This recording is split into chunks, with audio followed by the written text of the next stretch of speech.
আসসালামু আলাইকুম প্রিয় দর্শক বিন্দুরা, আশা করি আপনারা সবাই ভালো আছেন। আজকে আমার এই মুরগিগুলোর বয়স হচ্ছে 5 দিন। আজকে মুরগিগুলোকে রানীক্ষেত ভ্যাকসিনটা করব। ভ্যাকসিন দেওয়ার আধা ঘন্টা বা 1 ঘন্টা আগে পানির পাত্রগুলো বের করে রাখতে হয়, যাতে মুরগিগুলোর পানির পিপাসা লাগে। আর এই হচ্ছে সেই ভ্যাকসিনটা, এটা হচ্ছে রানীভ্যাক্স প্লাস 1000 মুরগির জন্য। ভ্যাকসিন দেওয়ার পূর্বে বালতিটা ভালোভাবে পরিষ্কার করে নিচ্ছি।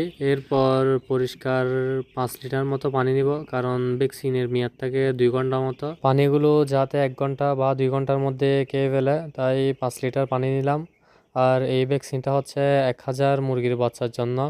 আর আমার খামারে আছে হচ্ছে 800 পিস মুরগির বাচ্চা, তাই 4.5 লিটার মতো পানি দিব আর 500 গ্রাম পানি রেখে দিব।